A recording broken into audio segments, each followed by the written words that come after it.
एक सवाल है, मंत्र दाता गुरु होते, ऐसा नहीं है। वैसे प्रश्नकर्ता ने लिखा है कि मंत्र दाता गुरु होते। 3 सूत्र बड़े भैया के द्वारा दिया गया, तो बड़े भैया गुरु क्यों नहीं, शिव ही गुरु क्यों? पहले मैं आपको बता दूं कि प्रश्नकर्ता इस बात को सही कर लें कि मंत्रदाता गुरु नहीं भी हो सकता। गुरु मंत्रदाता हो सकता है, होगा, नहीं वो भी नहीं हो सकता। कोई जरूरी नहीं है कि गुरु मंत्र देंगे। मंत्र मूलम गुरु वाक्यम, गुरु ने जो कह दिया वही मंत्र है। लेकिन मंत्र का दाता गुरु होगा, बिल्कुल ऐसा नहीं।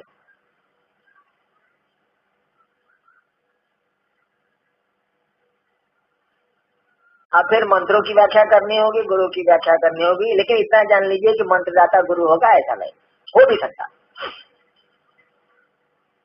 सवाल सीधा मुझ पे है कि हरिनारायण जी मंत्र बताते हैं तो वो गुरु क्यों नहीं हुए, महादेव गुरु क्यों होगा? भैया हम कौन सी का मंत्र बताते हैं, जरा बताइए तो। हम कहते हैं कि शिव गुरु को प्रणाम करिए, नमः शिवाय। मंत्र कहाँ बता रहे हैं? हम तो गुरु ना मंत्र बताएगा भैया, हम तो गुरु से जुड़ने का मंत्र बता रहे हैं आपको। अब महादेव आपके गुरु हो जाएंगे तो वो कहेंगे तुम ढूंढ ढूंढ ढूंढ ढूंढ जपो, आप करिएगा ढूंढ ढूंढ ढूंढ ढूंढ, हमारा विषय थोड़ा ही। अरे गुरु मंत्र देते हैं, बिल्कुल सही है, गुरु मंत्र देंगे, गुरु दीक्षा देंगे, गुरु मंत्र देंगे। मैं तो कह रहा हूँ कि शिव गुरु से जुड़े आप। शिव गुरु से जुड़ने के लिए मैं कहता हूँ कि उस गुरु को प्रणाम करें, वही गुरु है वो जो शिव पहले से है, वो उनका स्थापित मंत्र है नमः शिवाय। आप नमः शिवाय से गुरु को प्रणाम करिए।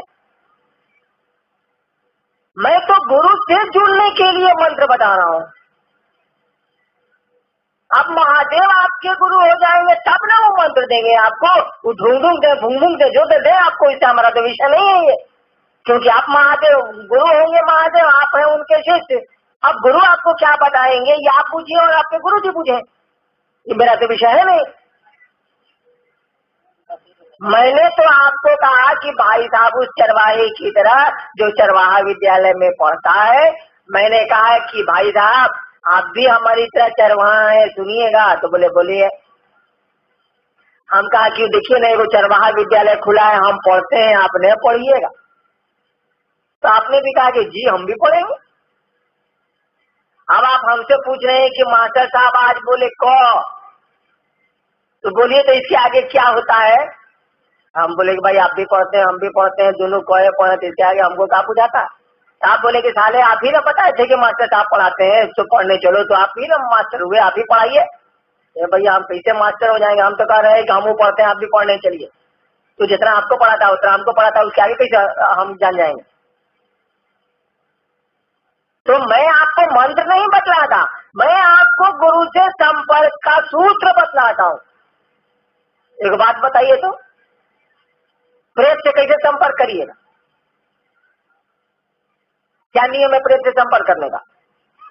अरे जो शिव से संपर्क करने का नियम है वही प्रेत से संपर्क करने का नियम है। यह बात दूसरी है कि संपर्क होगा कि नहीं होगा। जो मुझसे संपर्क करने का नियम है वही अमेरिका के राष्ट्रपति से संपर्क करने का नियम है। यानी शरीरधारी से संपर्क करने का नियम एक है और बिना शरीरधारी से संपर्क करने का तरीका एक है, दूसरे हो जाएगा। लोग प्रेत कैसे बुलाते हैं? आप प्रेत कैसे बुलाते हैं? आप वो आसमान के जो देवता और ये जो प्रेत आत्माएं हैं या वो गंधर्व है, किन्नर है, जो भी हो, उनको कैसे बुलाते हैं? उनसे कैसे संपर्क करते हैं आप? जैसे बजरंग बली से करते हैं, जैसे शिव से करते हैं, वैसे उनसे भी करते हैं आप। सिद्धांत एक ही है, तरीका तो एक ही है। हम लोग 8वीं क्लास में पढ़ते थे तो 3 कोनिया टेबल पर प्रेत आत्माओं को बुलाते थे जी, वो और शरीरी आत्माओं को बुलाते थे 8वां में, जिसको प्लेनशे कहा जाता है अंग्रेजी में। कैसे बुलाते थे? 3 कोनिया टेबल पर बैठ गया, कोई एक आपका दोस्त मरा है, उसको याद किया, उसका नाम याद किया, उसका चेहरा याद किया, तुरंत टेबल ठक ठक ठक ठक होने लगता था। यही ना होता था, और क्या होता? यानी बिना शरीरधारी जो भी सत्ता है उससे कैसे संपर्क करते हैं आप? उससे संपर्क करने का तरीका है कि उसके स्वरूप का ध्यान, उसके रूप का मरने के पहले उसके रूप का ध्यान और उसके नाम का स्मरण। वो अशरीरी आत्मा आपके पास चली आएगी। थोड़ा सा मन को मजबूत करना पड़ता है उसके लिए, तो आप अपने गुरु अपने ईश का पहले ध्यान करते हैं, ध्यान करके आप मजबूत हो जाते हैं। नियम है जिसका ध्यान मजबूत का ध्यान करिएगा तो आपका मन मजबूत होगा, कमजोर का ध्यान करिएगा तो आपका मन कमजोर होगा। इसको तो समझना बहुत आसान है। अभी आपको कोई एक आदमी बोला कि चलिए शेखोपुर नहीं चलिएगा, आप रहने वाले हैं शेखोपुर, तो आपने कहा कि हे बड़ी रात हो गई, नहीं जी भैया, तो दूसरा भी बोलेगा हो ठीक है, कहते हैं बड़ी रात हो गया, जमाना ठीक नहीं है, काहे लग जाए। देखो बगल में आपका साथी और शेखोपुर का बैठा हुआ मोह छोछ घुमा के कहता कहा बोले चलिए अभी चलेंगे, सरपंच होगा जी, आप कह रहे हो चलिए ना। देखिए एक साहसी आदमी ने आपके साहस को बढ़ाया, एक कमजोर आदमी ने आपके साहस को घटाया। ठीक उसी तरह से मन का भी विज्ञान है। आप जिस अपने से मजबूत मन मानसिक शक्ति वाले का ध्यान करेंगे आपका मन मजबूत होगा। आप अपने से कमजोर मानसिक शक्ति का ध्यान करेंगे आपका मन कमजोर होगा। शिव ईश्वर है, शिव सबसे ज्यादा वो ईश्वर है, उनकी मात्र इच्छा से ही सृष्टि की उत्पत्ति स्थिति और लय का क्रम चलता है। आप शिव का ध्यान करेंगे तो आपका मन मजबूत होगा, शिव जैसा होने लगेगा। तो आप अपने इष्ट अपने गुरु का ध्यान करते हैं, अतुरत जो कोई मरा है उसका चेहरा ध्यान करते हैं, उसका नाम स्मरण करते हैं। अगर वो जीवात्मा जन्म नहीं ली है तो पट से 1 सेकंड भी नहीं लगेगा, उसको तो समय लगता नहीं है, आपके सामने हाजिर हो जाएगी, पहुंच जाएगी। यही सिद्धांत है ना। शिव का ध्यान कैसे करते हैं, शिव से संपर्क कैसे करते हैं। महादेव की कोई तस्वीर लिया, मनी मन प्रणाम किया, कहा कि हे सरकार आप मेरे गुरु हैं, आप मुझ पर दया करिए। या जो करते हैं देवता के रूप में अलग करते हैं, गुरु के रूप में अलग भाव प्रेषित करते हैं। प्रेत को भी बुलाने का वही तरीका है, शिव को भी बुलाने का वही तरीका है। यहाँ बात दूसरी है कि हमको बेटा के ब्याह में आप बुलाइएगा तो हम पहुंच जाएंगे, क्या कि आप भी मेरी तरह एटीएम है, प्रधानमंत्री को बुलाइएगा तो नहीं आवे। बुलाने का तरीका दोनों का देखिए, हमको भी आप कार्ड भेजिएगा, देश के प्रधानमंत्री को भी आप कार्ड भेजिए, तो वहां से आ जाएगा कि शुभकामनाएं, हमारे यहाँ से हम खुद आ जाएंगे, यही अंतर है।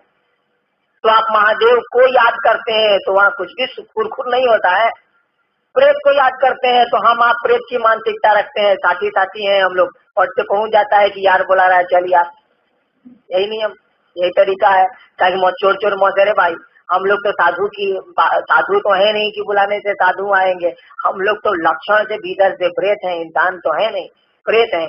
तो प्रेतों को बुलाना आसान हो जाता है, पट्टे साले चले जाते हैं, क्योंकि समझते हैं कि मेरा संगी बुला रहा है चलिए।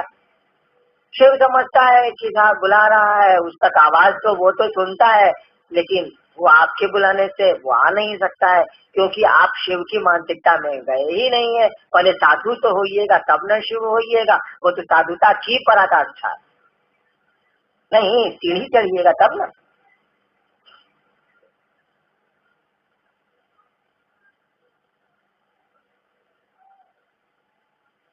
तो मैं तो आपको आपके गुरु से संपर्क की विधा बता रहा हूँ। मैं तो कह रहा हूँ, क्या कह रहा हूँ कि उसका नाम स्मरण करिए। जो प्रेत बुलाने का तरीका है वही और शरीर किसी भी सत्ता को बुलाने का तरीका हो, वो शिव हो या प्रेत हो, ठीक है, तो सिस्टम नहीं लागू होगा। क्या कि प्रेत भी शरीर में नहीं है, शिव भी शरीर में सहजता से उपलब्ध नहीं है, प्रेत भी सहजता से उपलब्ध नहीं है, हमारी दृष्टि में तो नहीं है। दोनों की का तरीका प्रक्रिया एक ही होगी। मैं क्या कह रहा हूँ आपको, आपका गुरु शरीर में नहीं है, जितने गुरु धरती पर चले गए उनके शिष्य भी इसी प्रक्रिया का प्रयोग करते हैं, दूसरा कोई तरीका तो है नहीं। आप बुद्ध का ध्यान करेंगे तो उसी तरह करेंगे जिस तरह से शिव का करते हैं। आप श्री राम शर्मा, आचार्य, मूर्ति जी, रजनीश, जिसका भी ध्यान करेंगे उसी तरह करेंगे जिस तरह से शिव का करते हैं। शिव से संपर्क करने के लिए करते हैं या प्रेतों से संपर्क करने के लिए करते हैं, तरीका तो एक ही है, जो नहीं है। मैं कह रहा हूँ कि हमारा आपका गुरु भी सहजता से शरीर में उपलब्ध नहीं, तो उससे संपर्क करने का वही तरीका होगा जो महादेव से संपर्क करने का तरीका होगा, जो अन्य देवताओं से संपर्क करने का तरीका होगा, जो प्रेतों से संपर्क करने का तरीका होगा, वही तरीका होगा। तो मैं कह रहा हूँ क्या, जो भी तस्वीर दिमाग में आपको आती है उसको याद करें। आप देखिए मरे हुए किसी आदमी से संपर्क करने का यही तरीका है, नाम ले लेंगे, इधर धंधा हम बहुत किए, खिसिया जाइएगा। मरे हुए किसी भी आदमी से संपर्क करने का यही तरीका है जो शरीर में हमको आपको उपलब्ध नहीं। तो मैं कहता हूँ कि भाई हमारे शिव भी शरीर में सहायता से हमको आपको उपलब्ध नहीं। मैं कहता हूँ कि जो भी छवि दिमाग में आती है, जो भी तस्वीर आपके दिमाग में आती है, वो गलत हो सही हो, इससे कोई अंतर नहीं आता।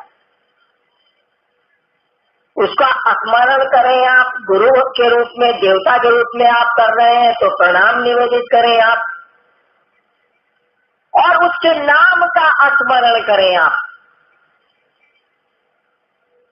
तो मजनू लैला को याद कर रहा है कि नाम का स्मरण करिएगा। अरे शिष्य गुरु को याद कर रहा है तो नाम स्मरण के साथ प्रणाम भी करेगा ना। आप अपने दादा को याद कर रहे हैं तो नाम स्मरण करिएगा, प्रणाम करिएगा, सभ्यता भूल गए।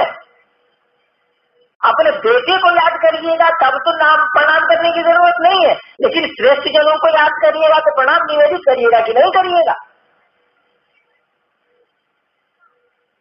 तो नाम स्मरण के साथ साथ उसमें प्रणाम लगा हुआ है, आपके गुरु से उसमें नमन लगा हुआ है, ये मंत्र हुआ। उसके नाम का स्मरण हुआ, शिव को प्रणाम। जो गुरु है आपके, मैं कह रहा हूं कि उनकी छवि याद करें आप और नमः शिवाय से उनको प्रणाम करें आप। नमः शिवाय का क्या अर्थ होता है? छुछुंदर। अरे नमः शिवाय का अर्थ होता है वो तो शिव को प्रणाम। हम छुछुंदर बोले तब ना आप कहिएगा कि वो तो मंत्र हो गया कि महादेव का ध्यान करना, छुछुंदर छुछुंदर छुछुंदर छुछुंदर करना, ये मंत्र हो गया। ठीक है, काहे जी इससे कोई तालमेल नहीं है। मंत्रों बहुत सारे मंत्र हैं जिसका क्रियाओं से और देवता से कोई मतलब नहीं है। बाबा कीनाराम ने एक बार भैरव आसमान में जा रहे थे, जिस मंत्र से रोका था उस मंत्र की एक पंक्ति है, हाकल घोड़ी ठोकल पोच चल जगदम्बा अच्छी कोच। लग चला, अब बताइए, हाकल घोड़ी ठोकल पोच चल जगदम्बा अच्छी कोच। हमने बचपन में 8वीं में सीखा था सांप बुलाने का मंत्र, 14 दिन के लाठी सिमल के 2 डांग चढ़ा के दुआई काम रुका मखा के। बताइए इसमें कहाँ कुछ। तो मंत्रों का तो कोई हिसाब किताब नहीं है। मंत्रों के बारे में तो तुलसीदास कहते हैं कि प्रकट प्रभाव महेश प्रतापु, अनमिल आखर अर्थ न जापू। तुलसीदास जी साफ लिखते हैं कि मंत्र क्या है भैया? अनमिल अक्षर है, हाकल घोड़ी ठोकल पूछ, कोनो हिसाब किताब नहीं है। बामन खाई थे मथान जगवई थे, साला कोनो हिसाब किताब नहीं है। साला बामन खाई थे मथान जगवी थे, साले खाने को मथान को जगाने से क्या लेना देना। तो अनमिल अक्षर अर्थ न जापू, पूछाने का कोनो अर्थो नहीं है। हाकल घोड़ी ठोकल पोच अर्थ निकालिए तो, हिंदी में PhD किया है, जरा निकालिए तो कहाँ से निकलेगा? अनमिल आखर अर्थ न जापू, इसका जप भी नहीं है। जो मंत्र जपते रहिए कुछ नहीं होगा। एक गुरु भाई थे हमारे, बहुत पहले की बात है, 15-16 साल पहले की। यही अस्थामा का एक गुरु भाई था, छोटे लाल यादव, मधेपुरा में जहाँ मैं स्टेट तो पोस्टेड था। तो बहुत नमः शिवाय का जप करते थे, 1 करोड़ से ऊपर कर लिया था। एक बार छोटे लाल यादव पर बड़ी जोर से वो बिगड़ गया। चुप साला, मैं वहीं बैठा हुआ था। हमने कहा सुनिए, काहे इस पर बिगड़ गए? राजा ना उसे पूछता रहता है, मैं ध्यान में रहता हूँ, जप करता रहता हूँ सर, और ये पूछता रहता है। हम कहा कितना नमः शिवाय का जप किया है आप? तो सर 1 करोड़ हम पहुंच रहे हैं। हम कहा एक छाप मारेंगे ना तो नीचे से सब करोड़ों नमः शिवाय निकल जाएगा। चिंता है हमको। देखिए, अरे मंत्रों के जप से क्या हो जाएगा? तुलसीदास कहते हैं कि इन मंत्रों का न अर्थ है न जप है इनका। अरे क्या है? प्रगट प्रभाव महेश प्रतापु। इन मंत्रों में जो प्रभाव है वो प्रकट होता है शिव के प्रभाव से, शिव के प्रताप से, शिव के इकबाल से। इसीलिए मंत्रों में कहा जाता है दुहाई गौरा पार्वती सहायरा, दुहाई महादेव गौरा पार्वती सहायरा। नहीं साफ जानने के मंत्र में कभी सीखा है? कहा सीखा है? खाली बीड़ी पीना, चुनाव कराना नहीं। मंत्रों में कभी सुना है या सीखा है? देहात में लोग करते हैं, दुहाई महादेव गौरा पार्वती सहायरा, दुहाई नरसिंह बाबा के, दुहाई कौन माई के। अब नहीं सीखा तो मत सीखिए, महादेव को तो गुरु मानिए, सब सीख जाइएगा। क्योंकि प्रगट प्रभाव महेश प्रताप, शिव के प्रताप से मंत्रों के प्रभाव है।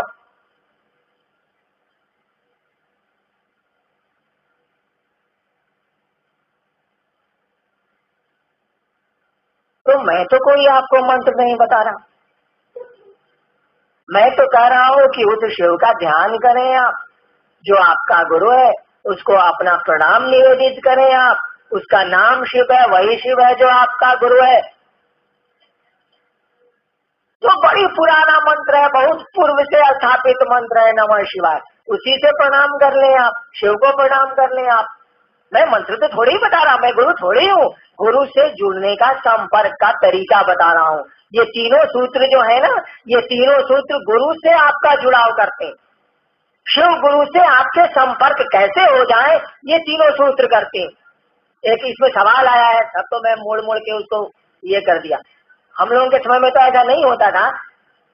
आजकल के जमाने में जब हम लोग मजिस्ट्रेट थे और स्कूलों में कभी कभार जाते थे, बहुत पहले की बात, तो विद्यार्थी लोग समूचा उत्तरे खा जाता था मुंह में रख के। देखा कि मजिस्ट्रेट साहब आ रहे हैं, सब मुंह में रख के अपना लिख रहा, मैं सामने नहीं रहेगा तो पकड़ेंगे कहाँ से, सब मुंह में चला गया, फिर निकलेंगे तो मुंह से निकाल के लिख लेगा, लीड कलम तो गलती नहीं।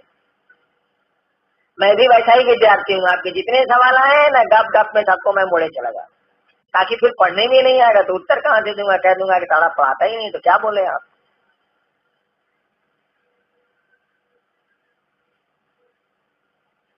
तो मैं तो आपको मंत्र नहीं बता रहा, मैं तो आपको अपने गुरु से संपर्क करने की विधा बता रहा हूँ, कैसे आप अपने गुरु से संपर्क करें।